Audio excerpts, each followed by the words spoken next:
फरवरी 2015 में सुबह नूर के प्रोग्राम जब शुरू हुए थे तो उन दिनों में चूँकि उस पर रोज़ाना दुरूद ताज जो है वो पहले पढ़ा जाता है, दुरूद ताज की रिकॉर्डिंग होती है, चलती है, उसके बाद प्रोग्राम जो है वो ऑन एयर होता है।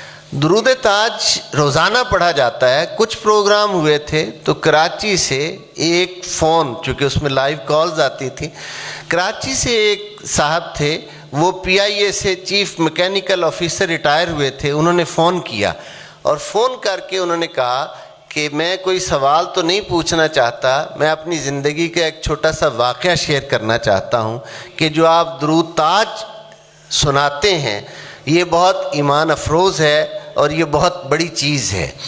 फिर उन्होंने कहा कि हम एक सफ़र में थे और कराची एयरपोर्ट पर हमने जहाज़ में थे, लैंड करना था जब, तो अचानक कुछ पहले पीछे, जब से हम अपने हाइड्रोलिक सिस्टम को, आप में से जिन लोग हवाई सफ़र करते हैं उनको इसका अंदाज़ा होगा कि जब जहाज़ उड़ता है ना तो उसके उड़ने के कुछ देर बाद उसका हाइड्रोलिक सिस्टम जो है वो ऑटोमेटिकली उसके व्हील्स जो हैं उनको बॉडी के साथ लगा देता है, यानी पहिए ऊपर उठ जाते हैं और बॉडी के साथ लग जाते हैं। उनको स्विच ऑन करता है तो व्हील खुल कर नीचे आ जाते हैं और फिर उन्हीं पहियों के सहारे एयरपोर्ट के रनवे पर दौड़ता हुआ जहाज़ जो है वो रुकता है।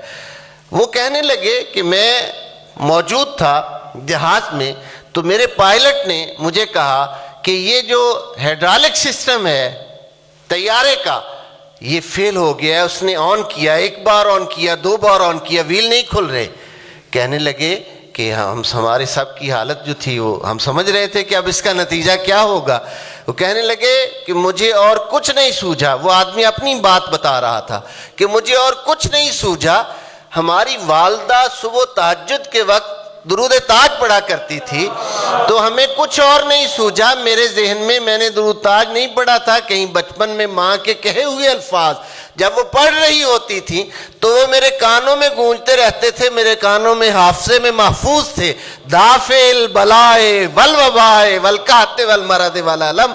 तो मैंने एक बार कलमा तैयबा पढ़ा और आका सल्लल्लाहु अलैहि वसल्लम की बारगाह में तवज्जो करके आका को याद करके कहा, आका अब दाफिल बलाए वल वबाए वल कहते वल मरद वल अलम है।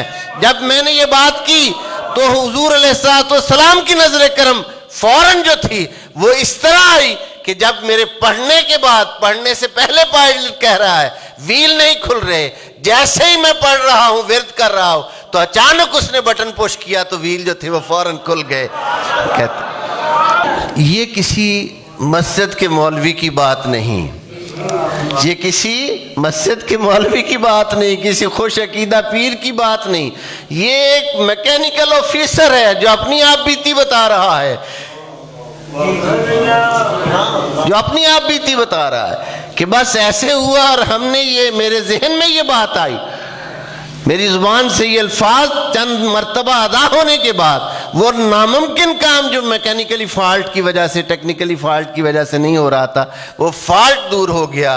फिजाओं में अगर आका को याद करोगे तो वहाँ रहमत जो है वो दस्तगिरी करती है, हवाओं में याद करोगे तो वहाँ आका की रहमत दस्तगिरी करती है, पानियों में अगर याद करोगे तो वहाँ आका की रहमत दस्तगिरी करती है। कौन सा वो मरहला है जहाँ लाजपाल नबी ने अपनी इस उम्मत को फरामोश किया है? भूले बैठी है तो ये उम्मत बदनसीब भूले बैठी है जो अपने इस अजमतों शानों वाले नबी की शान में दलीलें तलाश कर रही है, बहसें कर रही है।